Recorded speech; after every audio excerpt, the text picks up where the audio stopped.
Bonjour à tous, bonjour à ceux qui nous visitent. Soyez les bienvenus au milieu de nous. Maintenant qu'il n'y a plus de problème pour parler, que la vidéo fonctionne, nous voulons commencer notre culte et nous réjouir d'être ensemble ce matin. Parce que c'est le nom glorieux et béni de notre Seigneur Jésus-Christ qui nous rassemble. Et dans notre culte, nous voulons rendre gloire à Dieu. Et c'est ce que nous allons faire ensemble en chantant le cantique 11 sur les ailes de la foi, gloire, gloire à l'Éternel. Et je vous invite à vous lever pour chanter ce cantique. Le cantique 11, gloire, gloire à l'Éternel.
Et je vous invite à rester debout. Nous allons prier et remettre ce culte entre les mains de Dieu. En effet, Éternel, notre Dieu, toi le Dieu d'Abraham, d'Isaac et de Jacob, toi le Dieu et Père de notre Seigneur Jésus-Christ, ce matin, nous invoquons ton nom. Et nous nous rassemblons pour te célébrer, pour te rendre un culte, pour célébrer la gloire de ta grâce que tu nous as manifestée en Jésus-Christ. Ce matin, Seigneur notre Dieu, reçois nos louanges, notre adoration, et permets-nous, Seigneur, d'entrevoir encore ta grandeur, ta majesté, ta puissance. Montre-nous combien tu agis souverainement.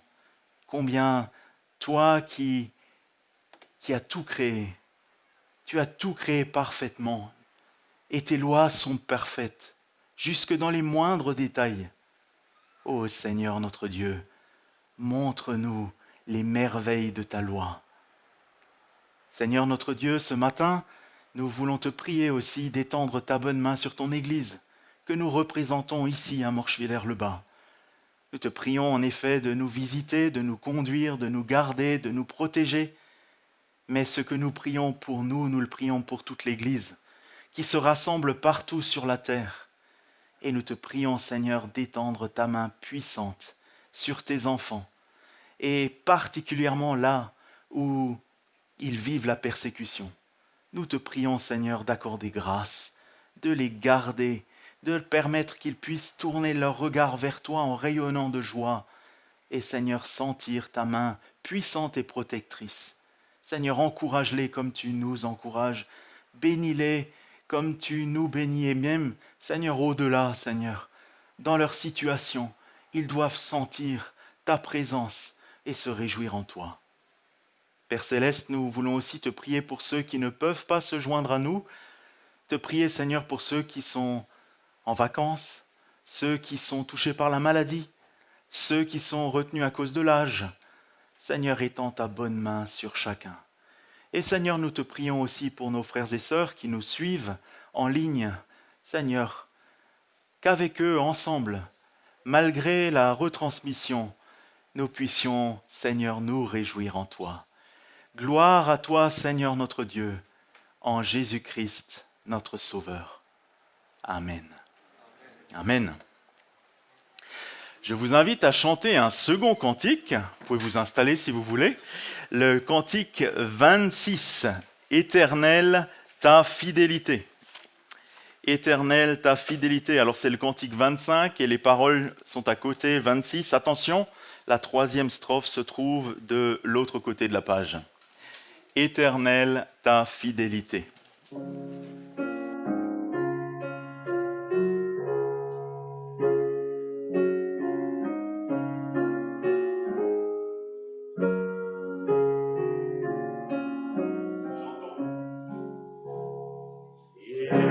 Éternel, ma fidélité, va jusqu'aux cieux et ta bonté, et grâce toute me suit.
continuer à adorer notre Dieu, je vous invite à lire avec moi le psaume 135.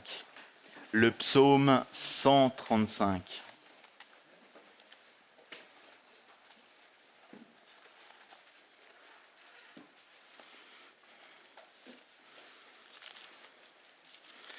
Le psaume 135.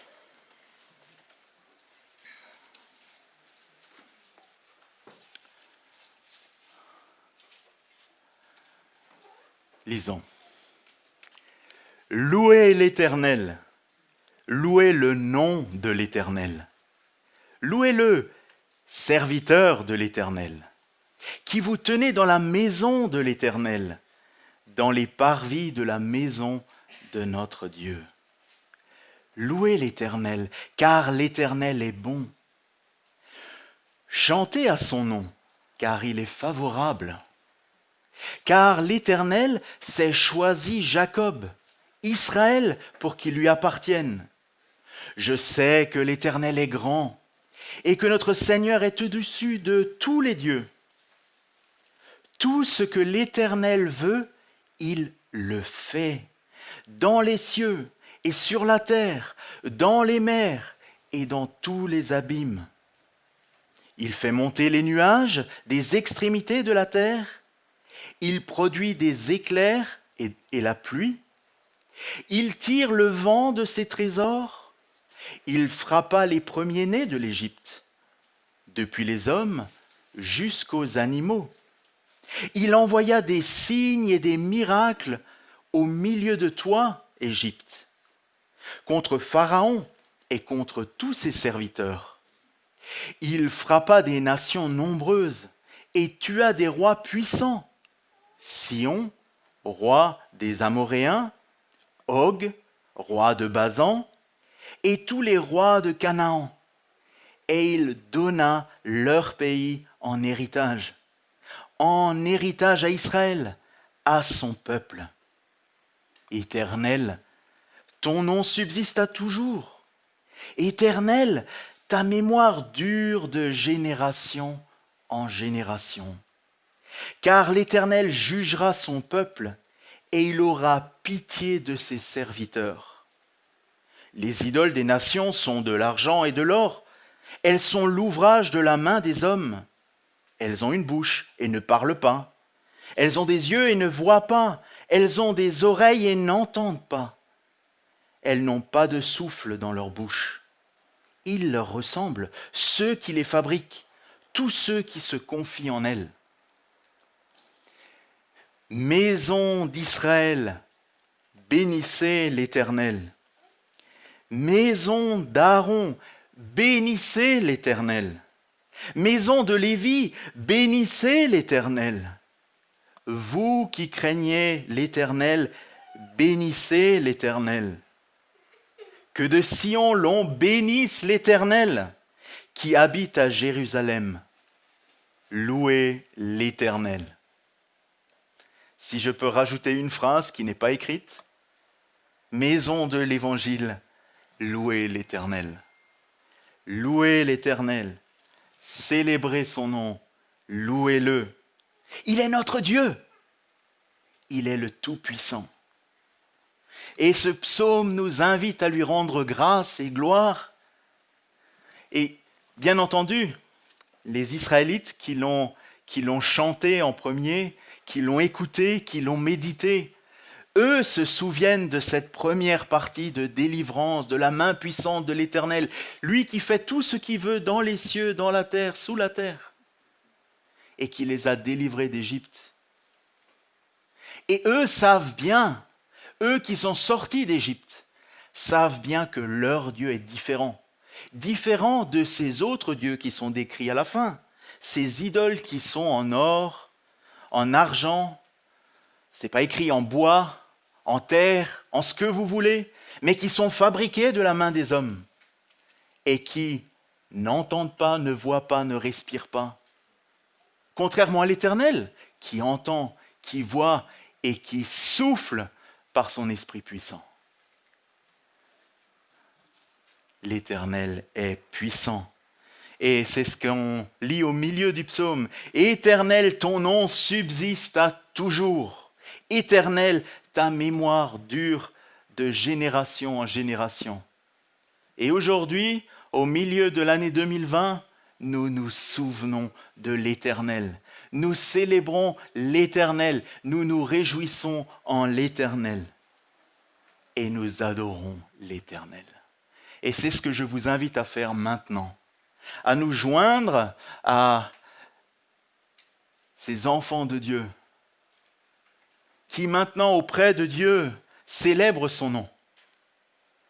À nous joindre à l'Église universelle qui ce matin chante des cantiques, prie à l'Éternel et se réjouissent. Que maintenant nous aussi, nous puissions prier, louer et adorer notre Dieu. Et je vous invite à le faire courtement en deux, trois phrases maximum pour que nous puissions être nombreux à prier. Alors, prions.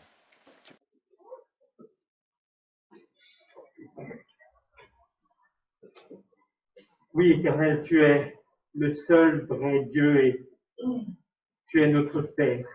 Et nous voulons t'adorer parce que tu es Dieu et parce que nous aussi, tu nous as fait sortir de la maison du servitude de péché et tu as fait de nous tes enfants un peu. Amen. Amen.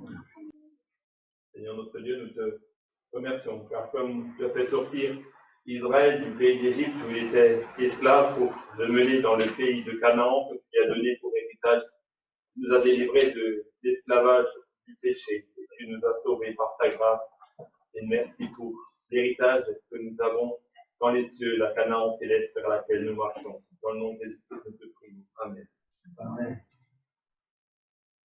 Seigneur Jésus, merci, car c'est vrai, en toutes choses, nous pouvons te faire confiance, Seigneur. Nous savons que tu es notre Papa au ciel. Et nous voulons te remercier, Seigneur Jésus. Amen. Amen. Seigneur, merci de ta souveraineté, parce que tu es celui qui est en contrôle sur toutes choses. Toi qui es le vivant, le tout-puissant. Nous t'adorons. Amen. Amen. Merci Seigneur parce que tu es le créateur de toutes choses. Merci parce que en Jésus-Christ, ton nom est favorable. Amen. Amen. Et Père Céleste, merci parce que tu règnes dans les cieux. Merci parce que tu vois tout. Tu règnes sur la nature, et Seigneur, tu t'occupes de la nature et Seigneur, tu as même pensé à nous. Nous te louons et nous t'adorons parce que c'est au nom de Jésus, dans le nom de Jésus que nous pouvons nous approcher de toi. Gloire à ton nom. Amen. Amen.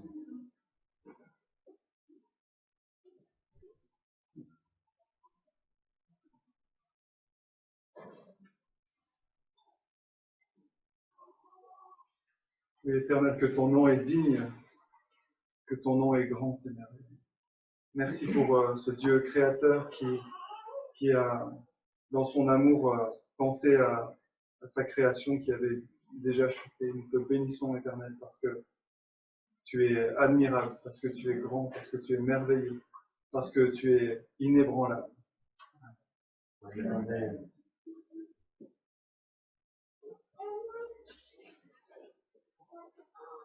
L'Éternel, c'est toi qui nous as créés. Merci parce que tu ne t'es pas arrêté. Et que tu nous as en quelque sorte recréés. Que nous sommes tes enfants. Merci au Père. Merci Seigneur parce que tu es au milieu de nous ce matin en Jésus-Christ. Nous voulons vraiment te remettre ce culte entre tes mains afin qu'il puisse t'honorer, que ta volonté soit faite. Oh Jésus, je te prie. Amen. Amen.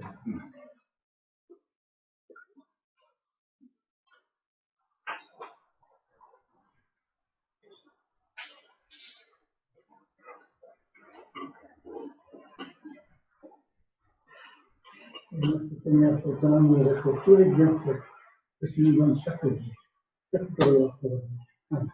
Amen. Éternel, tu es saint, saint, saint, différent de nous. Et merci parce que tu nous bénis.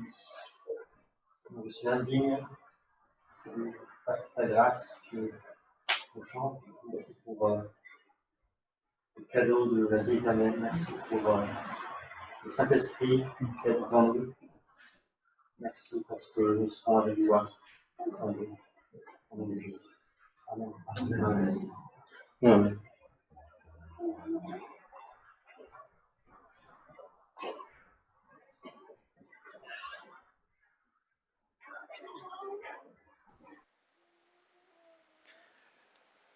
En effet, Seigneur, nous voulons te louer.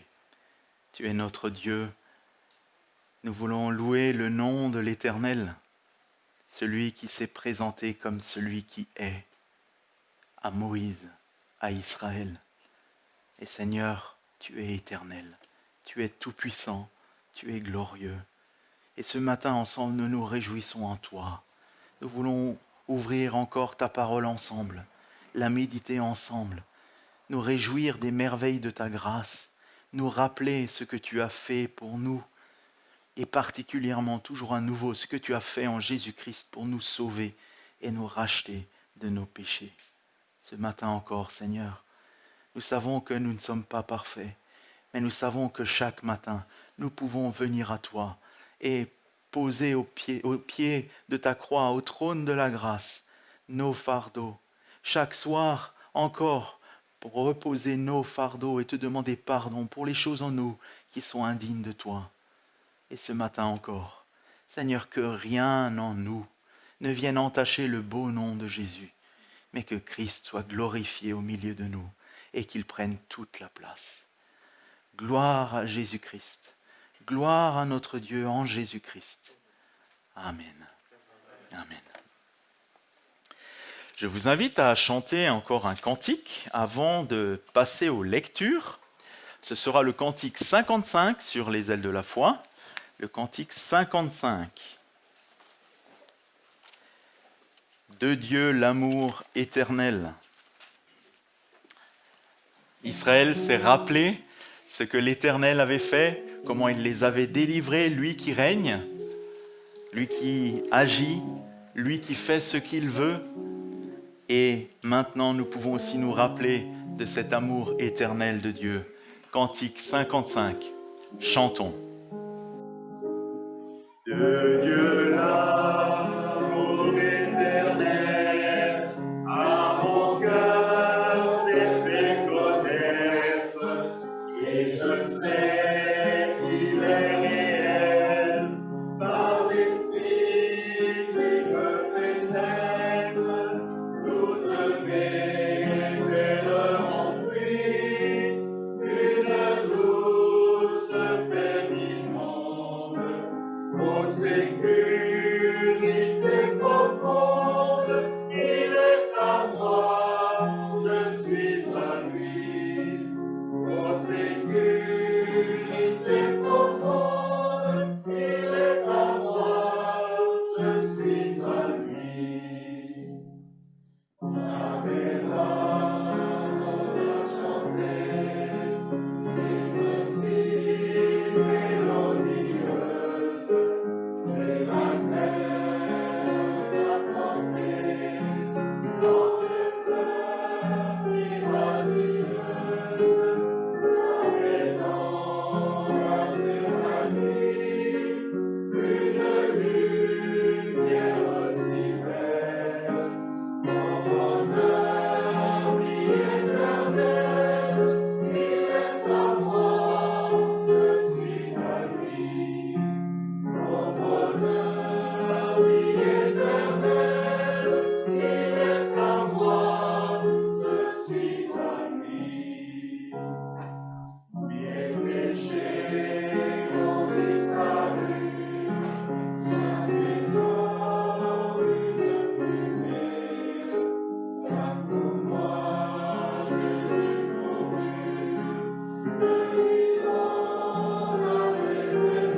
Bibles pour lire les textes en rapport avec la prédication. Le premier texte se trouve dans le Pentateuque, dans le Lévitique au chapitre 3, et nous lirons donc tout le chapitre. Lévitique 3, tout le chapitre, versets 1 à 17. Lévitique 3, 1 à 17. Lisons. Lorsque quelqu'un offrira à l'Éternel un sacrifice d'action de grâce, s'il offre du gros bétail, mâle ou femelle, il l'offrira sans défaut devant l'Éternel. Il posera sa main sur la tête de la victime qu'il égorgera à l'entrée de la tente d'assignation, et les sacrificateurs, les fils d'Aaron, répandront le sang sur l'autel tout autour. De ce sacrifice d'action de grâce, il offrira en sacrifice consumé par le feu devant l'Éternel la graisse qui couvre les entrailles et toute celle qui est attachée, les 2 rognons et la graisse qui les entoure, qui couvre les flancs, et le grand lobe du foie qu'il détachera près des rognons. Les fils d'Aaron brûleront cela sur l'autel par-dessus l'holocauste qui sera sur le bois mis au feu. C'est un sacrifice consumé par le feu d'une agréable odeur à l'Éternel. S'il offre du menu bétail, mâle ou femelle, en sacrifice d'action de grâce à l'Éternel, il l'offrira sans défaut.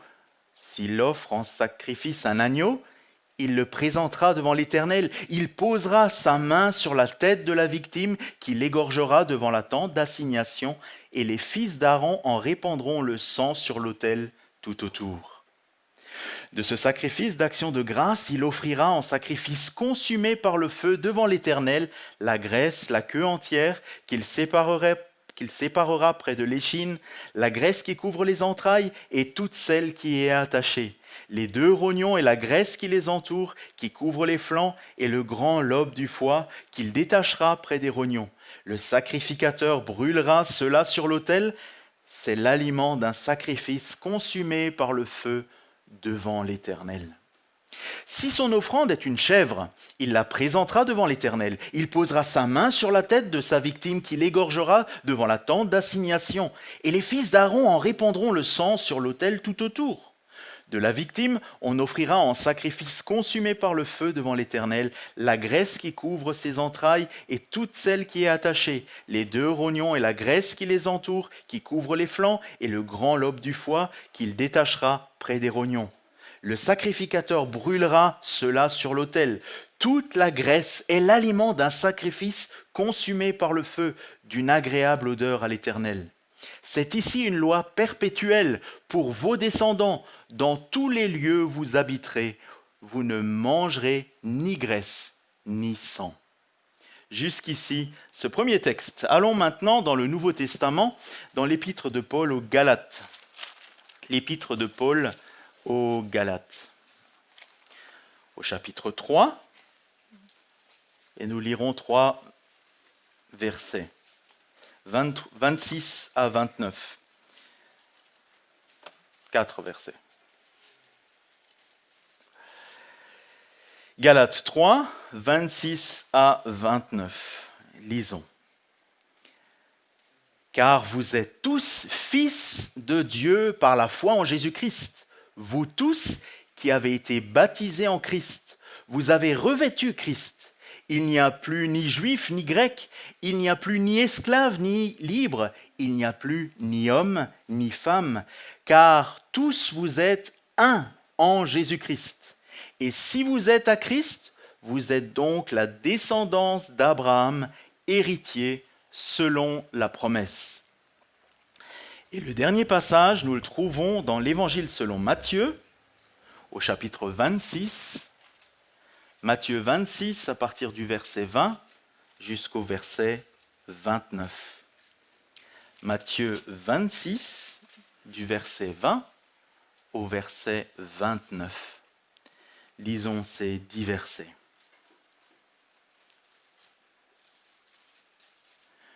Le soir étant venu, il se mit à table avec les 12. Pendant qu'il mangeait, il dit : Je vous le dis en vérité, l'un de vous me livrera. Ils furent profondément attristés Et chacun se mit à lui dire, « Est-ce moi, Seigneur ?» Il répondit, « Celui qui a mis avec moi la main dans le plat, c'est celui qui me livrera. Le Fils de l'homme s'en va selon ce qui est écrit de lui, mais malheur à l'homme par qui le Fils de l'homme est livré. Mieux vaudrait pour cet homme qu'il ne soit pas né. » Judas, qui le livrait, prit la parole et dit, « Est-ce moi, Rabbi ?» Jésus lui répondit, « Tu l'as dit. » Pendant qu'il mangeait, Jésus prit du pain, et après avoir rendu grâce, il le rompit et le donna aux disciples en disant, « Prenez, mangez, ceci est mon corps. » Il prit ensuite une coupe, et après avoir rendu grâce, il la leur donna en disant, « Buvez-en tous, car ceci est mon sang, le sang de l'alliance, qui est répandu pour beaucoup, pour le pardon des péchés. Je vous le dis, je ne boirai plus désormais de ce fruit de la vigne, jusqu'au jour où j'en boirai du nouveau avec vous dans le royaume de mon Père. » Jusqu'ici, les lectures de la parole de Dieu. Et avant de laisser la place à notre pasteur pour le message, je vous invite encore à chanter un cantique, le cantique 352. Et pour ceux qui le peuvent, je vous invite à vous lever pour chanter ce cantique. Cantique 352, Torrent d'amour et de grâce. Cantique 352.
Vous avez un questionnaire si ça vous aide à suivre sur votre chaise pour la prédication.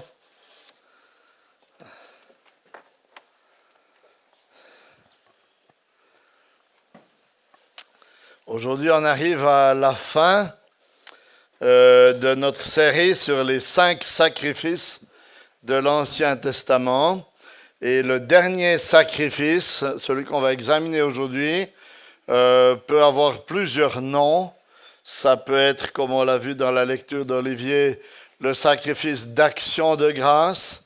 Ça peut être, comme c'est dans la traduction à la Colombe, le sacrifice de communion ou le sacrifice de paix. En fait, le sacrifice qu'on va examiner aujourd'hui, c'est le point d'orgue de tout le système des sacrifices. Celui vers quoi tous les sacrifices conduisent. Et on peut dire que c'est le plus, je ne sais pas si c'est le plus beau, mais le plus important, parce que c'est celui qui va nous démontrer ce que Christ nous a acquis par tous ses sacrifices, ou par son sacrifice plutôt, qui accomplit tous les autres sacrifices de l'Ancien Testament. Parce que l'Holocauste, qui était le premier sacrifice volontaire dans Lévitique chapitre 1, où on a vu que c'était un animal mâle offert entièrement à l'Éternel sur l'autel, était le sacrifice principal qui représentait Christ qui s'est offert complètement d'une mort violente pour subir la peine de notre péché, satisfaire la justice de Dieu. Puis avec l'offrande, qui était le deuxième sacrifice dans Lévitique 2, deuxième sacrifice volontaire, on a vu que c'était le seul sacrifice non sanglant. C'était de la farine, de l'huile et de l'encens. Mais pour qu'il soit accepté, il devait toujours être posé sur l'Holocauste, parce qu'il fallait que la vie soit donnée pour que le sacrifice puisse être accepté. Et on a compris que ce deuxième sacrifice, qui représente la vie, avec les grains qui germent quand on les met en terre, démontrait en fait que Christ a vécu la vie que j'aurais dû vivre afin de satisfaire la justice de Dieu. Et il me donne cette vie parfaite pour que je puisse être accepté et me présenter devant Dieu.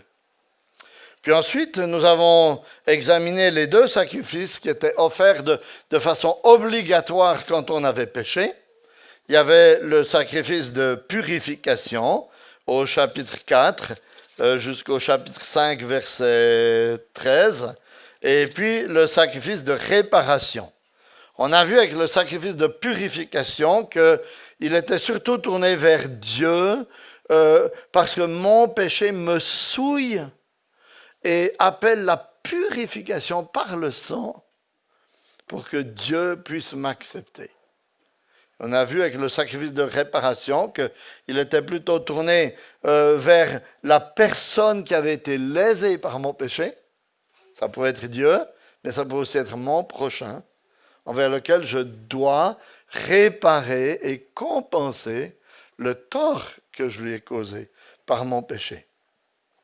Et ces 2 sacrifices aussi pointent vers l'unique sacrifice du Christ qui a accompli notre purification, qui a réparé nos torts devant Dieu. Et enfin, alors aujourd'hui, nous voici arrivés au sacrifice de communion ou de paix qui se trouve décrit dans le Lévitique au chapitre 7, et puis vous allez voir, au chapitre 3, pardon, et vous allez voir qu'il se trouve aussi décrit au chapitre 7 à partir du verset 11. Alors on viendra au chapitre 7 dans un petit moment, mais je ne voulais pas que les lectures soient trop longues.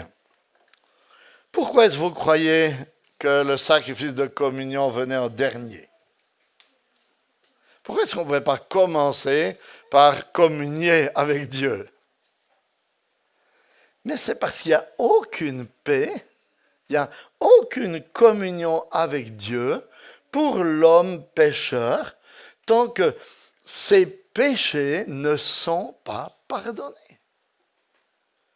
Il y a une séparation entre Dieu et l'homme. Qu'est-ce qui met cette séparation? Ce sont nos péchés, nos offenses. Donc on ne pouvait pas arriver là au temple, tac, tac, un petit sacrifice de communion. Il fallait commencer par tout le processus pour pouvoir ensuite vivre ce sacrifice de communion. Alors, il est clair que si vous n'aviez pas commis de péché particulier, vous n'étiez pas obligé d'offrir le sacrifice de purification et le sacrifice de réparation, mais il devait toujours y avoir un holocauste et des offrandes avant le sacrifice de communion. Et voyez, le sacrifice de communion, en fait, n'est pas un sacrifice offert par un pécheur en vue de son pardon, mais on pourrait dire par un croyant ou un pécheur pardonné pour se réjouir et exprimer sa gratitude envers Dieu qui l'a réconcilié. C'est ça une des grandes différences entre les 4 premiers et le 5e. Les 4 premiers, c'est le pécheur qui s'approche de Dieu pour être réconcilié. Le 5e, c'est le pécheur gracié qui célèbre la grâce de Dieu qu'il a accueillie et par laquelle il a pu se présenter devant Dieu. C'est pourquoi il y avait différentes circonstances pour lesquelles on pouvait offrir un sacrifice de communion ou de paix. D'abord, on pouvait l'offrir par reconnaissance. Regardez Lévitique 7, versets 11 et 12. Lévitique 7, versets 11 et 12. Voici la loi qui concerne le sacrifice de communion qu'on offrirait à l'Éternel. Si quelqu'un l'offre par reconnaissance.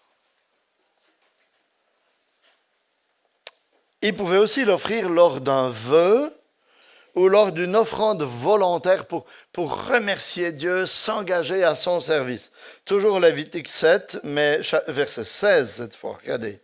Si l'oblation de quelqu'un correspond à un vœu ou à une offrande volontaire, le sacrifice sera mangé le jour où on l'offrira, etc. Donc, vous voyez, c'est un sacrifice qui est offert par le croyant en reconnaissance à Dieu ou en consécration à Dieu, en engagement envers Dieu. Ainsi, nous découvrons, vous voyez, que tout le système sacrificiel de l'Ancien Testament a un seul but. Le but de Dieu, en instituant tout ce rituel de sacrifice dans l'Ancien Testament, c'est de ramener les pécheurs vers lui. C'est de ramener les pécheurs à être pardonnés, réconciliés et rétablis dans une relation de dépendance, joyeuse, paisible, intime avec Dieu. Et dans un service volontaire et zélé pour ce Dieu qui les a pardonnés. Et cette relation est ce qu'on appelle dans la Bible la paix avec Dieu. Ça, c'est ce que Christ nous accorde par son œuvre. La paix avec Dieu. Romains 5, 1. Étant donc justifiés par la foi, nous avons la paix avec Dieu. Comment? Par notre Seigneur Jésus.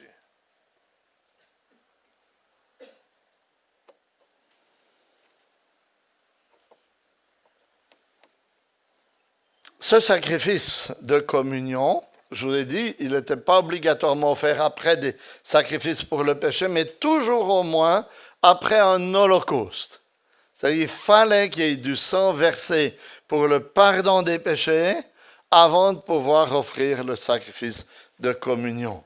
Lévitique 3.5 nous dit « Les fils d'Aaron brûleront cela sur l'autel par-dessus l'holocauste qui sera sur le bois mis au feu. » Et on va faire comme d'habitude, on va voir d'abord le sacrifice et son déroulement.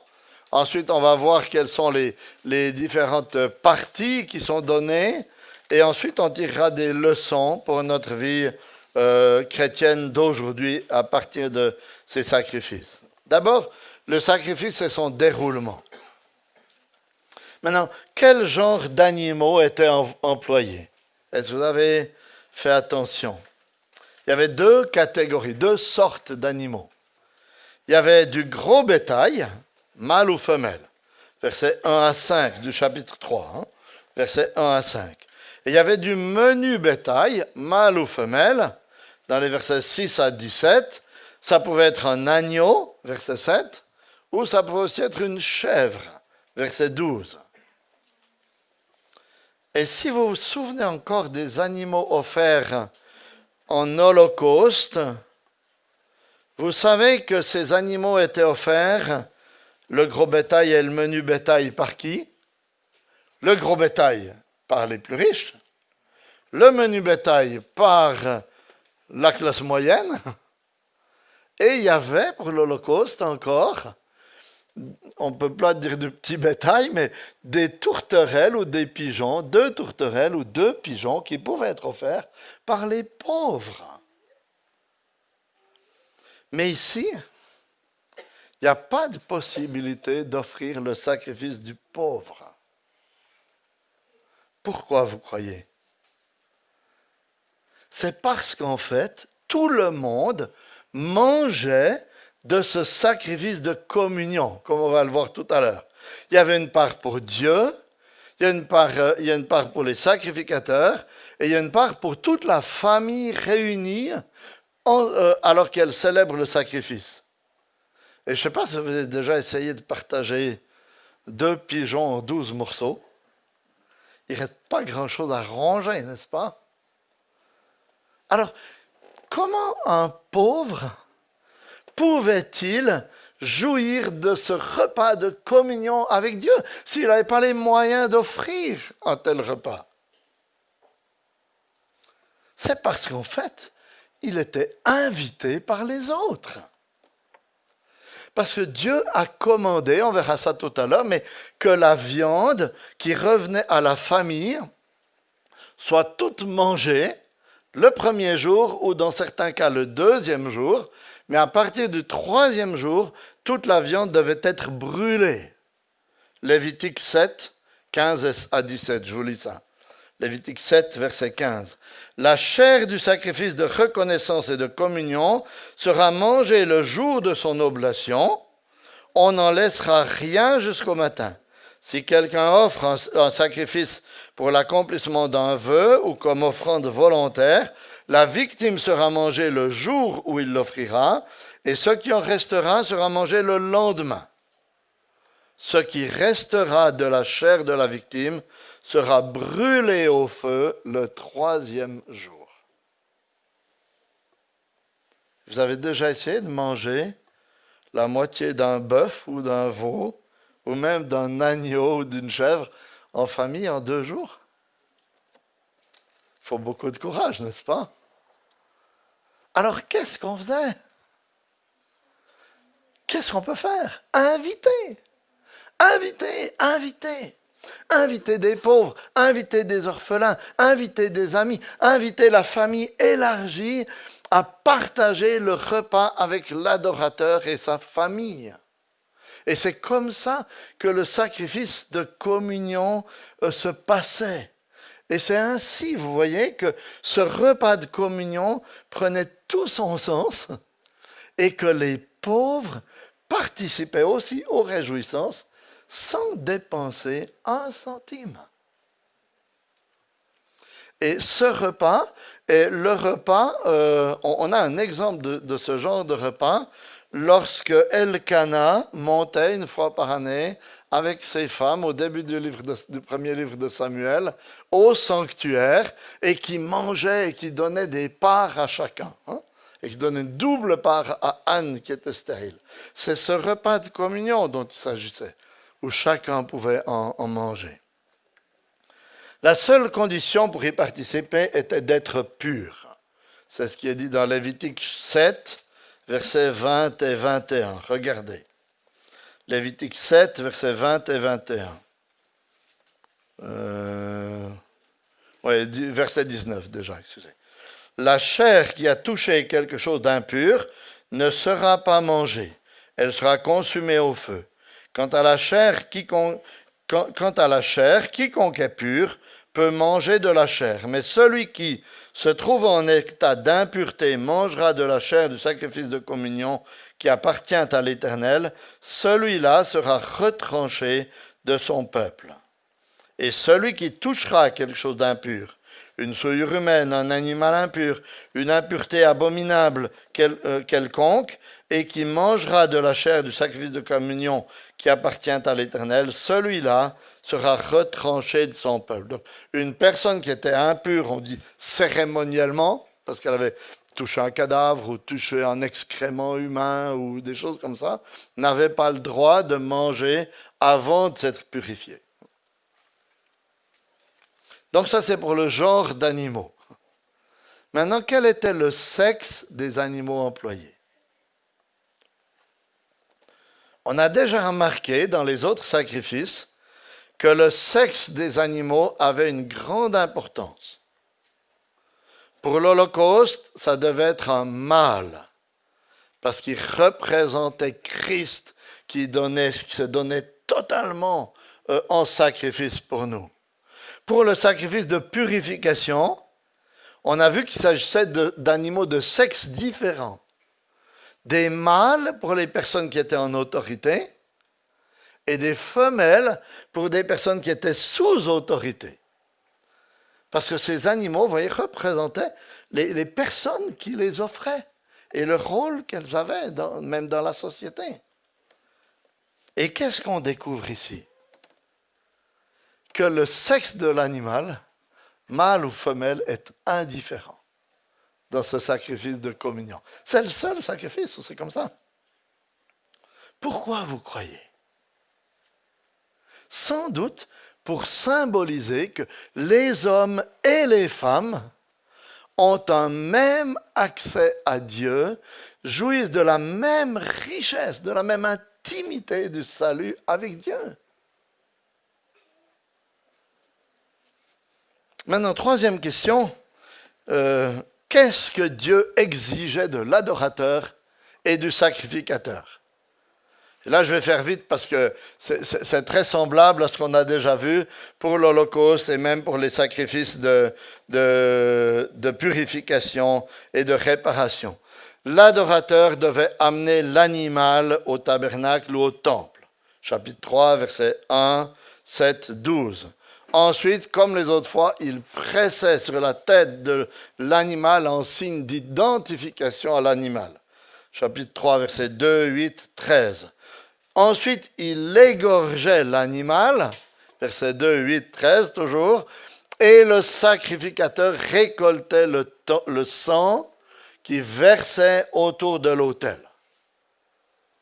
Puis, et là, on est plus proche des sacrifices de réparation et de purification. Le sacrificateur séparait les graisses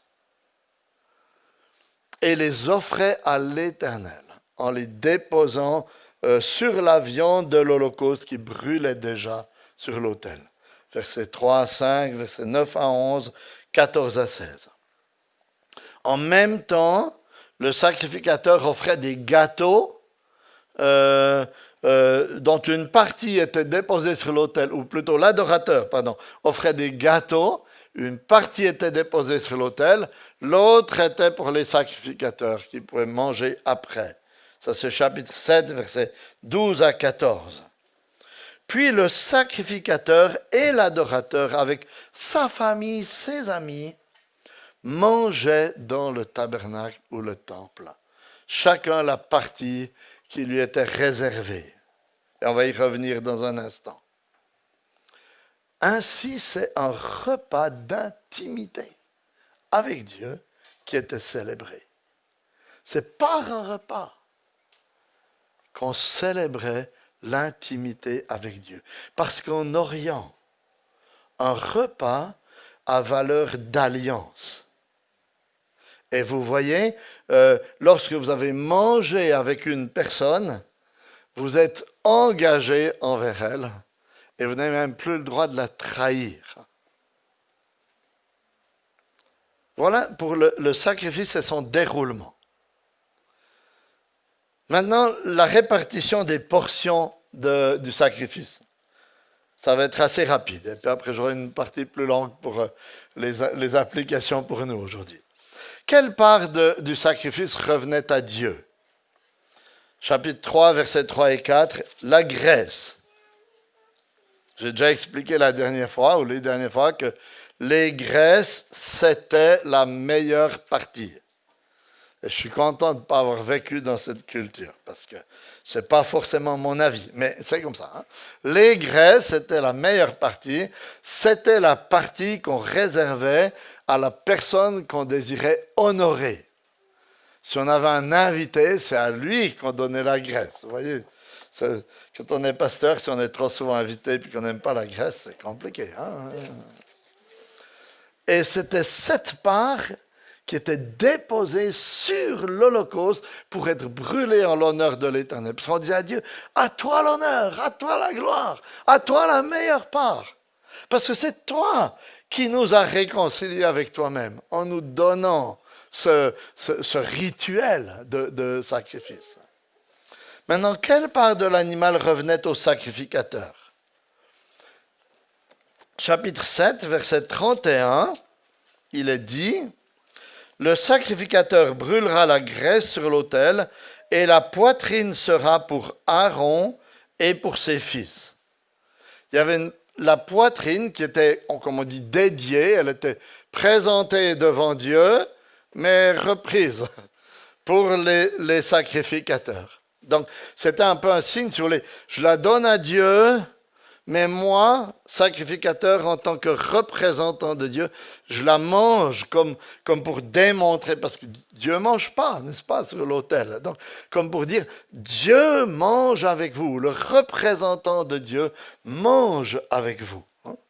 Et puis, il y avait encore versets 32 et 33 du chapitre 7, « Celui des fils d'Aaron qui offrira le sang et la graisse du sacrifice de communion aura la cuisse droite pour sa part. » Vous voyez, l'ensemble des sacrificateurs avaient la poitrine, mais celui qui avait vraiment fait le sacrifice, pour sa peine, il recevait la cuisse droite pour lui. Et quelle part de l'animal revenait à l'adorateur? Tout le reste, c'est-à-dire la plus grande partie. Et elle devait être mangée sur place avant le 3e jour. Pourquoi pensez-vous qu'il ne fallait pas laisser la viande jusqu'au 3e jour? Sans doute d'abord pour une question d'hygiène. Parce que si vous restiez dans le temple là, avec de la viande qui restait un peu au chaud, dans un pays chaud, au bout de 3 jours, c'est plus trop recommandé de la manger. Hein? Mais il y a une autre raison aussi.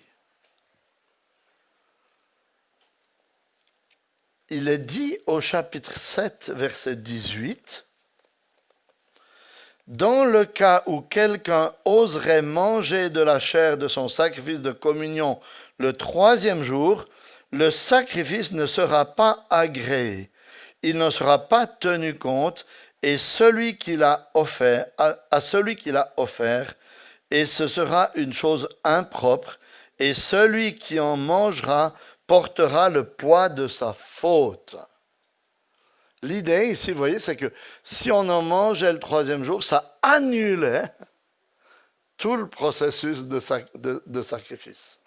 Et celui qui le faisait portait le poids de sa faute. Il n'était plus pardonné.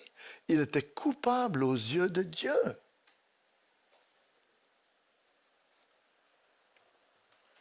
Et je crois qu'on trouve une explication à la raison de cela lorsqu'on réfléchit à quel endroit dans la Bible on trouve régulièrement l'expression 3e jour qui est utilisée. En fait, c'est en rapport avec la résurrection du Seigneur. Matthieu 17, 23, ils le feront mourir et le troisième jour, il ressuscitera. Matthieu 20, 19, ils le livreront aux païens pour qu'ils se moquent de lui, le battent de verge, le crucifient, et le troisième jour, il ressuscitera. Luc 20, 24, 46, il leur dit, « Ainsi il est écrit que le Christ souffrirait et qu'il ressusciterait des morts le troisième jour. » Acte 10, 40, Dieu l'a ressuscité le troisième jour. Je n'ai pas pris toutes les références. Bien sûr, le troisième jour est employé pour autre chose aussi dans la Bible, mais le plus souvent, c'est pour faire référence au fait que le corps du Christ, la chair du Christ, n'est pas resté 3 jours dans le tombeau parce qu'il n'a pas connu la corruption.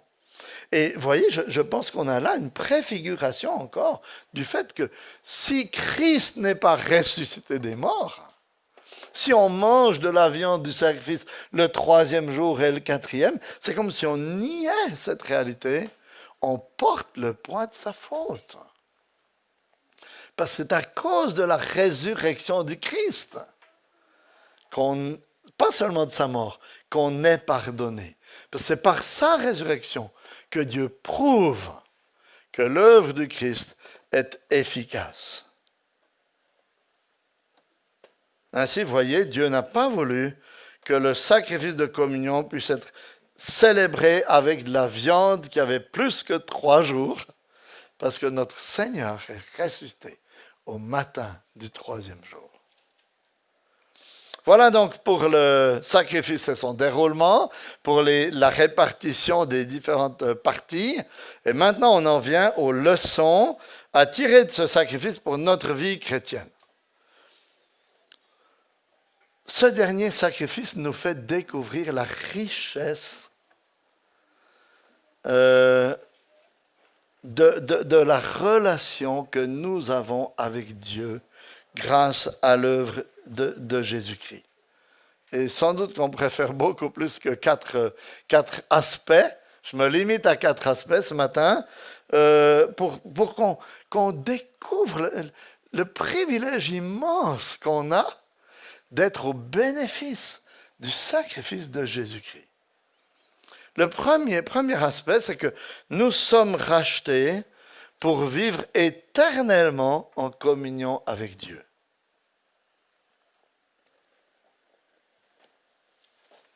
Comme on l'a vu, le sacrifice de communion était brûlé sur l'Holocauste. C'était toujours le dernier qui était offert. Et cet ordre est là pour nous rappeler, vous voyez, qu'à cause de notre péché, il n'y a aucun moyen pour nous d'entrer en communion avec Dieu sans auparavant être au bénéfice de l'œuvre de Jésus-Christ. Et c'est important, si vous n'êtes pas encore chrétien aujourd'hui, que vous le sachiez. Il n'y a pas de communion avec Dieu possible sans que vous placiez votre confiance dans le Seigneur Jésus-Christ, que vous acceptiez qu'il a dû mourir à la croix en portant la condamnation que vous méritiez. Parce que c'est seulement par son sang versé à la croix et par sa vie parfaite vécue à notre place que nous sommes réconciliés avec Dieu. Et une fois que nous le sommes pour toujours. Parce que cette communion nous est acquise par les mérites de Jésus, qui s'est offert une fois pour toutes, parce que son sacrifice à lui était efficace. Vous voyez, pour le pécheur dans l'Ancien Testament, chaque fois qu'il reprenait conscience d'un péché, le système repartait au début. Hein? Mais pour nous, Christ s'est offert une fois pour toutes et il a pardonné tous nos péchés. Donc, ce qu'on doit se rappeler, c'est qu'une fois qu'on a placé notre confiance en Christ, qu'on est rétabli dans l'intimité et la communion avec Dieu par l'œuvre du Christ, c'est une fois pour toutes. Et ce n'est jamais par nos œuvres, nos efforts, nos progrès, qui seront toujours variables et insuffisants pour satisfaire la justice de Dieu, que nous sommes acceptés par Dieu. Et vous voyez, j'insiste là-dessus parce que bon nombre de chrétiens ont de la difficulté à comprendre ces choses. Et c'est la raison pour laquelle ils n'ont aucune assurance du salut et ils vivent constamment dans la tristesse et dans la crainte parce qu'ils font dépendre leur relation avec Dieu de leurs œuvres qui vont toujours comme ça.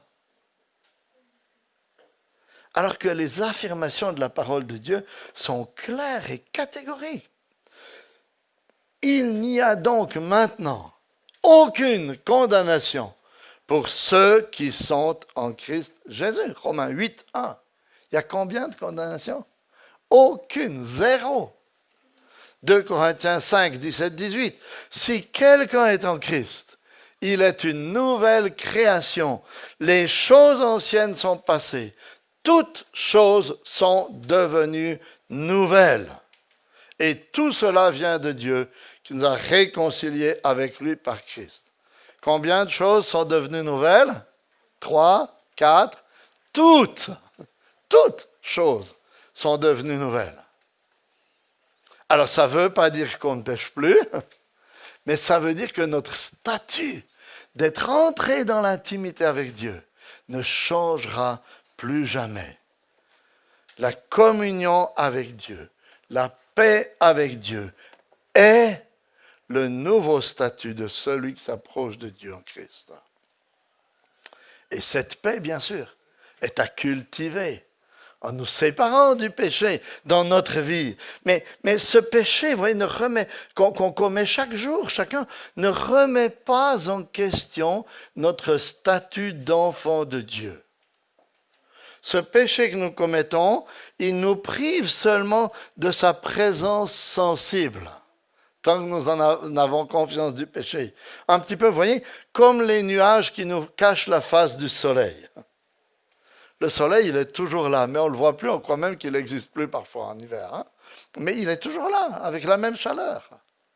C'est simplement, vous voyez, que nos péchés nous cachent la face de Dieu, nous privent on pourrait dire, de la présence sensible de Dieu.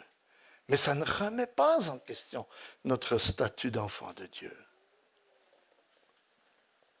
Ça, c'est la première chose, hein, premier aspect. Nous sommes rachetés pour vivre éternellement dans la communion avec Dieu. Si vous avez placé votre confiance en Christ, l'éternité dans la présence de Dieu est votre destinée, sans aucun doute. Maintenant, deuxième aspect, nous avons un même accès à Dieu.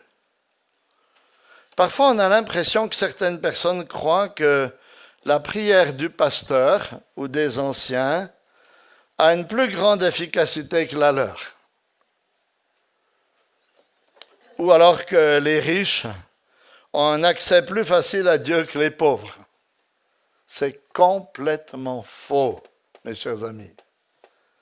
Et c'est ce que ce sacrifice annonçait déjà longtemps à l'avance, en autorisant l'offrande de mâles ou de femelles, et en l'instituant comme un repas auquel on invitait toutes sortes de personnes.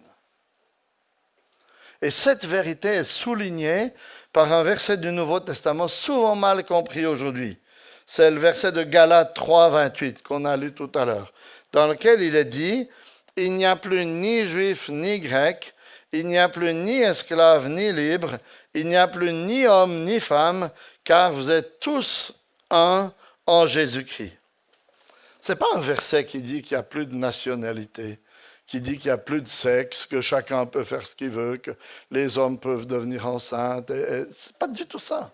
C'est un verset seulement qui affirme qu'on a tous le même accès à Dieu et au salut en Christ. Alors, mesdames, vous qui êtes de jeunes chrétiens, ou peut-être parmi les plus pauvres de l'Église, sachez que vos prières sont entendues et accueillies par Dieu aussi rapidement que les miennes. Je n'ai pas une ligne plus directe avec Dieu que vous. Chacun en Christ a une ligne directe avec Dieu. Vous êtes enfant de Dieu. Il est votre Père et il prend plaisir à répondre à vos prières.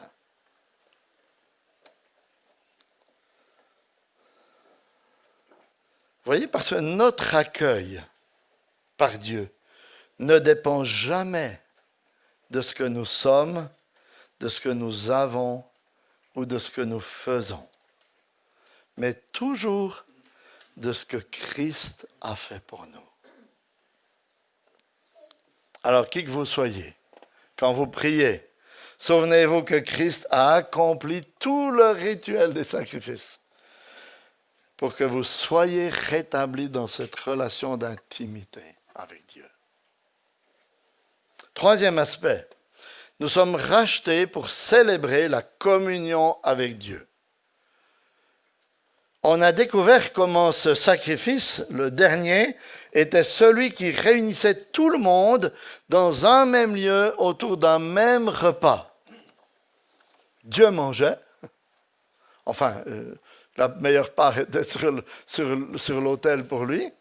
Les sacrificateurs mangeaient en tant que représentants de Dieu. L'adorateur, sa famille, ses amis mangeaient tous ensemble dans un même lieu, comme signe d'alliance, signe d'unité, signe d'intimité. Et mes chers amis, c'est ça l'Église. Et en particulier le rassemblement dominical, mais ça ne devrait pas s'arrêter là, mais en particulier, vous voyez, notre rassemblement du dimanche. C'est grâce à l'œuvre du Christ que nous sommes réunis ensemble en une seule famille dans la présence de Dieu, pour le célébrer, l'adorer pour ce qu'il a fait pour nous, se réjouir de cette intimité qui nous permet de partager. On a tendance à oublier parfois, on est juste là dans notre petite salle, mais c'est le Dieu souverain qui partage avec nous l'intimité dans ces moments de culte. On n'est pas juste entre nous.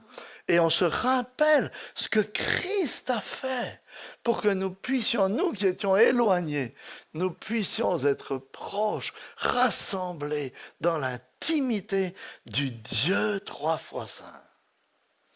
Et je crois que cette image est particulièrement parlante en ce temps de déconfinement pour nous, voyez, où on a un peu pris l'habitude de vivre le culte à distance, tranquillement installés dans nos fauteuils à la maison.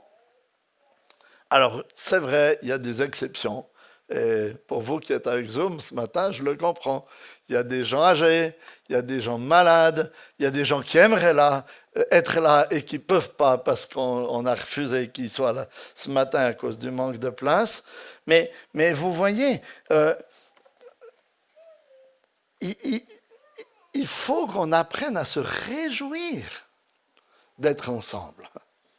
Et le fait de ne pas pouvoir être au culte le dimanche, être rassemblés dans cette intimité de Dieu, devrait être une privation douloureuse, une souffrance. Même si ça implique certains efforts de se lever, de venir. Mais Dieu a rassemblé son peuple pour le sacrifice dans un même lieu. On n'avait pas le droit de prendre un petit bout de viande puis d'aller le manger à la maison. Parce que le culte, comme le sacrifice de communion, c'est le point d'orgue vers lequel, vous voyez, tout nous conduit l'œuvre du Christ. Et les chrétiens des premiers temps l'avaient bien compris. C'est pourquoi il nous a dit qu'ils persévéraient dans les rassemblements de l'Église, dans Actes chapitre 2, versets 42 et suivants. Alors, je vous en supplie, ne vous privez pas du culte volontairement. Parce que Christ vous a racheté à grand prix afin que vous apparteniez au peuple de ses adorateurs qui se rassemblent régulièrement en sa présence. Et pour terminer, rassembler pour un repas. Nous avons vu au moyen de ce dernier sacrifice que c'est un repas qui est le signe de la communion avec Dieu et de l'engagement du peuple de Dieu envers son Dieu. C'est pourquoi au moment de sa mort, le Seigneur aussi a institué un repas en souvenir de la paix qu'il nous accorde par son sacrifice. Et ce repas, c'est la cène. Paul l'appelle dans 1 Corinthiens 11, 20, le repas du Seigneur. Et je pense s'il l'appelle repas, c'est pour faire un lien précis avec ce repas de communion, ce repas de paix qui était pris en conclusion du processus de pardon. Et notez bien qu'il s'agit d'un repas et pas d'un sacrifice. Et c'est là la grande différence entre l'Eucharistie, telle qu'elle est célébrée dans l'Église catholique romaine, et le repas du Seigneur que nous célébrons dans le protestantisme. Dans le protestantisme, il n'y a pas d'autel. Il y a une table. Dans le catholicisme, dans les églises catholiques, il y a un autel devant. Si un protestant vous dit qu'il y a un autel, il fait une erreur théologique. Dans le protestantisme, il n'y a pas d'autel, il y a une table. Parce qu'on ne refait pas le sacrifice du Christ. Un autel, c'est fait pour faire un sacrifice. Une table, c'est fait pour manger ensemble. Voyez, lors de la scène, nous ne refaisons pas le sacrifice du Christ, mais nous prenons le repas de paix qui découle du sacrifice du Christ, comme le faisaient les Juifs à l'époque. C'est un repas communautaire, pris ensemble dans le lieu où on venait adorer Dieu. Et c'est la même chose avec la scène. La scène, c'est un repas communautaire, un repas d'église réunie, rassemblée pour rendre un culte à Dieu. C'est pourquoi, vous voyez, prendre la scène en couple à la maison, sur la plage avec 3-4 amis, parce qu'on trouve ça sympa, ça perd tout son sens. Et c'était même interdit dans le sacrifice de communion. Parce que c'est le repas qui est le point d'orgue vers lequel tout le culte doit tendre. Le culte et la prédication dans le culte est un moment où on cherche à exalter Christ et son œuvre. Et lorsqu'on prêche, on prépare le peuple à prendre ce repas et à se rappeler de l'intimité que nous avons par le sacrifice du Christ. Ainsi, vous voyez, le repas du Seigneur est, on pourrait dire, le point d'orgue du culte, vers lequel tout doit pointer. Et au moyen duquel nous nous préparons aussi à son retour. Parce que lorsque Christ reviendra, nous prendrons aussi un repas avec lui. Les noces de l'agneau. Entre ce Seigneur glorieux qui a racheté son Église au prix de son sacrifice, afin qu'elle vive pour l'éternité dans l'intimité avec lui. Voilà quel est le sens, vous voyez, qu'on peut découvrir de ces 5 sacrifices lorsqu'on les lit dans la perspective de l'œuvre de notre Seigneur Jésus-Christ. Alors qu'il nous aide à comprendre cette réalité et à jouir vraiment de l'intimité que Dieu nous accorde au travers du sacrifice de son Fils. Amen.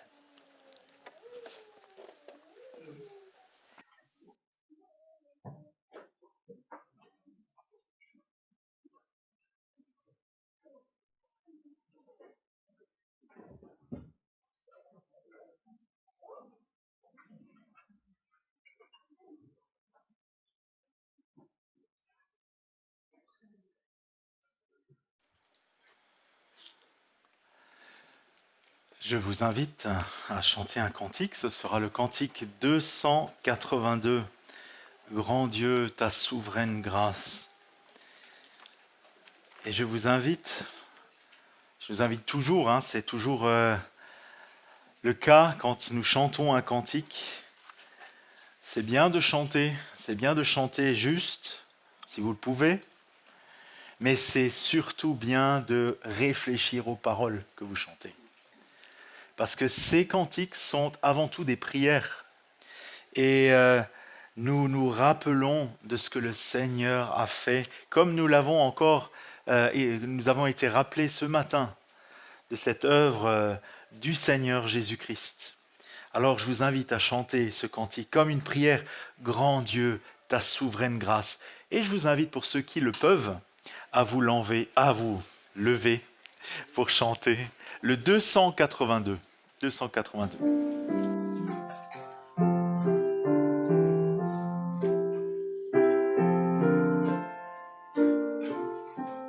Chantons.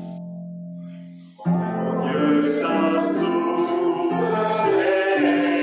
grâce, a daigné venir jusqu'à moi. Ta miséricorde surpasse tout ce que je sois près de toi.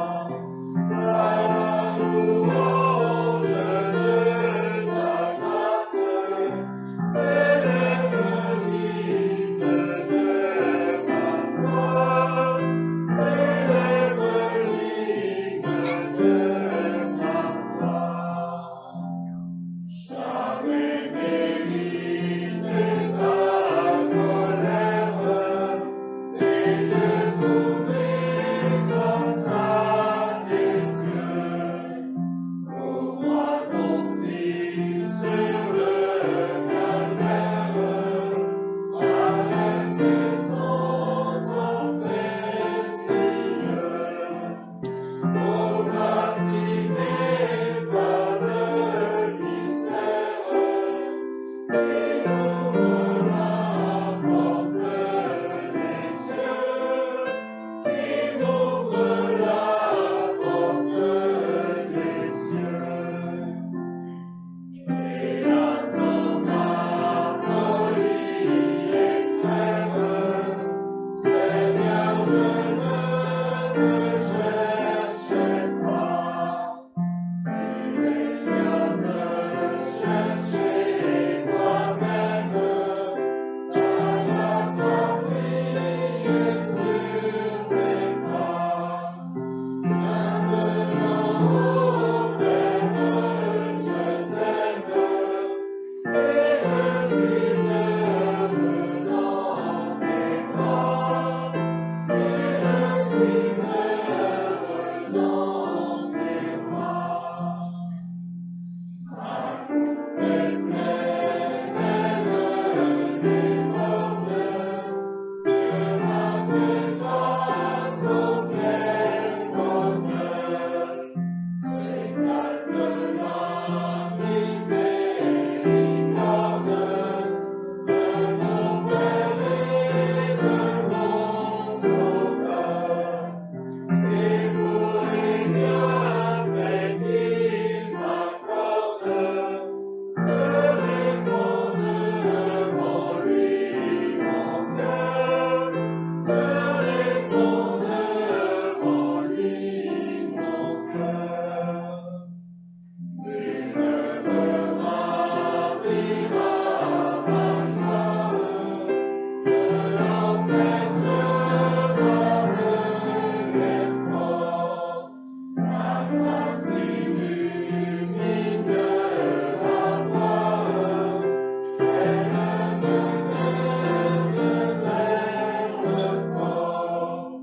Que ta grâce en moi se déploie, Seigneur, à l'heure de la mort, Seigneur, à l'heure de la mort. Avant de terminer par la prière, je souhaiterais maintenant tout simplement lire à la lumière de ce que nous venons d'entendre ce matin les paroles de l'apôtre Paul quand il a institué ou rappelé l'institution de la scène. C'est ce passage de 1 Corinthiens 11 à partir du verset 23 où l'apôtre Paul nous dit « Car j'ai reçu du Seigneur ce que je vous ai enseigné. C'est que le Seigneur Jésus, dans la nuit où il fut livré, prit du pain. Et après avoir rendu grâce, le rompit et dit « Ceci est mon corps qui est rompu pour vous. Faites ceci en mémoire de moi toutes les fois que vous en boirez. » De même, après avoir soupé, il prit la coupe et dit « Cette coupe est la nouvelle alliance en mon sang. Faites ceci en mémoire de moi toutes les fois que vous en boirez. Car toutes les fois que vous mangez ce pain et que vous buvez cette coupe, vous annoncez la mort du Seigneur jusqu'à ce qu'il vienne. C'est pourquoi celui qui mangera le pain ou boira la coupe du Seigneur indignement sera coupable envers le corps et le sang du Seigneur. Que chacun donc s'éprouve soi-même et qu'ainsi il mange du pain et boive de la coupe. Car celui qui mange et boit sans discerner le corps du Seigneur mange et boit un jugement contre lui-même. » Prions. En effet, Seigneur, notre Dieu, notre Père, nous voulons nous souvenir de l'œuvre merveilleuse, parfaite, entière et entièrement suffisante du Seigneur Jésus-Christ à la croix, à Golgotha. Il a porté nos péchés et il a accompli parfaitement ses sacrifices pour le péché. Et Seigneur aussi, il nous unit en lui pour nous réjouir avec toi. Lui qui nous a ouvert la porte pour nous approcher du trône de la grâce, pour nous réjouir ensemble. Et ce matin, Seigneur notre Dieu, nous sommes heureux de pouvoir être ensemble, même si peut-être nous sommes séparés à cause de la quantité de personnes le nombre de personnes qui peut se rassembler ici. Mais avec nos frères et sœurs en ligne, nous sommes heureux de pouvoir nous réjouir en toi, de regarder à toi, de nous attendre à toi, toi qui as tout fait en Jésus. Et Seigneur, c'est vrai que cela nous réjouit de nouveau d'avance de pouvoir nous rassembler ensemble. Cela nous réjouit d'avance de pouvoir à nouveau être tous ensemble pour te célébrer et pour, Seigneur, te rendre ce culte en esprit et en vérité. Mais Seigneur, cela nous réjouit aussi d'avance pour ce jour glorieux où nous serons dans ta présence, où nos prédécesseurs seront avec nous et où nous serons tous ensemble autour du trône de l'agneau pour te chanter ces louanges et ces cantiques. Toi qui as tout accompli à Golgotha pour nous sauver. Seigneur, gloire à toi, en Jésus-Christ notre Sauveur. Toi qui nous as sauvés et qui nous as pardonné totalement de tous nos péchés. Et Seigneur, c'est vrai que quand nous nous souvenons de ton œuvre que tu as faite pour nous particulièrement, nous voulons te prier de l'accorder à d'autres. Nous te prions de convaincre de péché, de justice et de jugement dans les cœurs, pour qu'ils courent à toi, pour qu'ils s'attendent à toi et qu'ils trouvent en toi, en Jésus-Christ, le pardon de leurs péchés. Seigneur, que le nombre des personnes qui se trouvera autour de ce trône puisse encore augmenter. Seigneur, nous te prions pour ceux qui autour de nous ne te connaissent pas encore, les membres de nos familles, nos collègues de travail, nos voisins.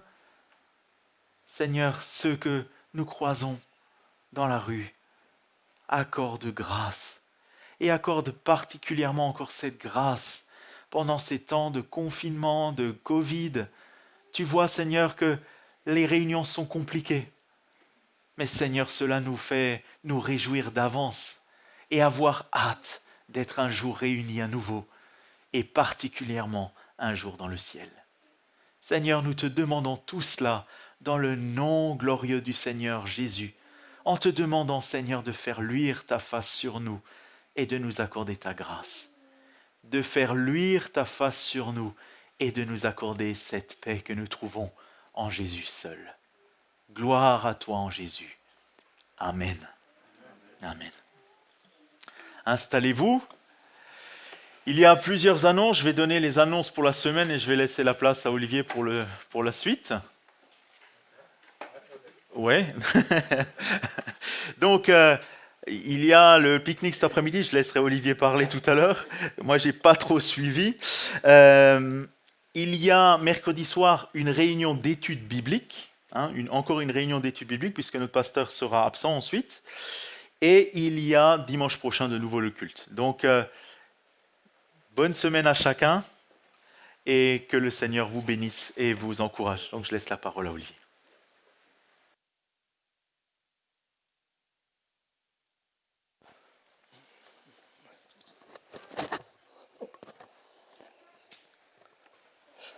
Excusez-moi. Je sais pas si tu peux m'aider. Ah non, c'est bon. Voilà. Quand tu dis... Non, ben d'abord pour aujourd'hui. Pour le repas et la promenade, c'est Jean-Luc et Marie-Paul qui ont préparé les choses. Ils nous accueilleront dans le verger de Jean-Luc Heidwiller. C'est ça, hein? Donc, peut-être si les gens qui viennent lèvent la main, comme ça on est sûr de perdre personne. Attendez, hein, je m'en mêle. Ouais. Donc, d'abord, sachez qu'il est possible de venir manger, même si vous ne voulez pas faire la promenade après. Hein. Donc, si vous voulez venir manger et puis que vous n'avez pas la capacité de marcher après, vous pouvez venir manger. Il y a un moyen, si une ou deux personnes qui ont de la peine à marcher, même de les amener tout de suite. D'accord, ok. Alors, qui est-ce qui vient, indépendamment de la promenade, qui est-ce qui vient manger? Ok. Alors, toutes les personnes qui viennent manger à Heidwiller. Donc, Jean-Luc, tu veux expliquer comment on s'y rend ou... Oui. Ah, il y a même un plan. Okay. Oui. Oh, c'est formidable. Hein, ouais, ça, ouais. Bonjour à tous. Ouais. Donc là, je vous ai préparé un petit plan pour vous y rendre. C'est pas très compliqué. Donc là, nous sommes à l'église.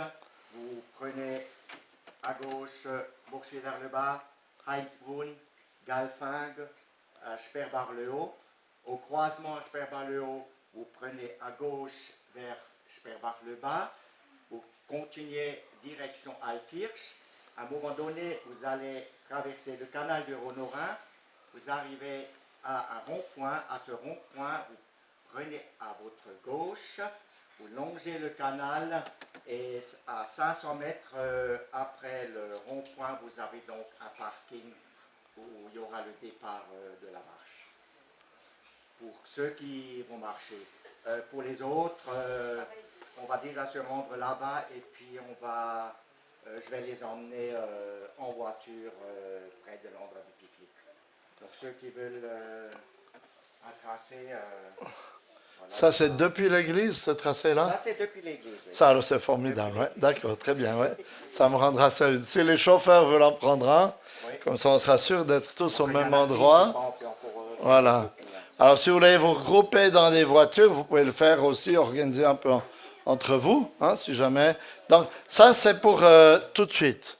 Enfin, tout de suite, enfin, à la fin. S'il y en a qui veulent se changer pour avoir une tenue plus pique-nique, eh bien, vous pouvez le faire ici. On ne va pas partir avant midi d'ici, j'imagine. Oui, Marie-Paul? Ouais. Je conseille d'aller aux toilettes ici parce que c'est toujours plus compliqué pour nous de faire un petit pique quelque part que pour se laisser. D'accord, ouais. Donc, il y a des questions techniques. Donc, pensez aux questions techniques, aux questions de tenue aussi. Hein? Voilà. Maintenant, d'autres annonces un peu plus lointaines. N'oubliez pas pour les membres l'Assemblée générale du 20 septembre. Donc, notez bien, le 20 septembre à 14h, l'Assemblée générale. Encore un peu plus loin, mais pour vous y préparer, on a eu un conseil vendredi soir, on a décidé d'essayer de reprendre les cultes avec 2 cultes par dimanche à partir du 27 septembre. C'est-à-dire parce qu'à l'Assemblée générale le 20, ça faisait trop de tout charger. À partir du 27 septembre, on va essayer d'avoir 2 cultes pour que tout le monde puisse à nouveau être là en présentiel. Donc, avec un système d'inscription. Donc, ça veut dire qu'il faut patienter encore un petit peu pendant 1 mois, à peu près, en étant un peu à tour de rôle. Et puis après, on reprendra avec 2 cultes. Et Dieu voulant, on aura la reprise du repas du Seigneur le premier dimanche d'octobre. Donc là aussi, c'est en train de se remettre en route. Et Dieu voulant aussi, une cérémonie de baptême le dimanche 25 octobre. Donc essayez de garder ce jour-là. Je dis Dieu voulant parce qu'il y a encore des choses à régler, il y a des discussions à avoir, mais c'est ce qu'on vise. Alors si vous pouvez garder la journée pour ne pas être déçu après, voilà où on en est au niveau des projets. Hein? C'est ça? Il y a autre chose? Ou? Oui, alors les horaires des cultes, actuellement on est parti sur un culte à 9h et un culte à 11h15 pour rassembler quand les cultes le matin, pour ceux qui ont aussi parfois besoin d'avoir un peu de temps l'après-midi, puis pour qu'on puisse encore s'inviter à manger à midi. Enfin, à 12h30 ou 1h, quoi. Donc, normalement, ce serait 2 cultes le matin, 9h et 11h15. Mais il y aura plus de précision encore hein, quand on approchera de ce moment-là. Voilà. Mais c'est aussi en lien avec la prédication d'aujourd'hui. On trouve qu'il ne faut pas prendre trop l'habitude de rester à la maison si ce n'est pas nécessaire. Voilà.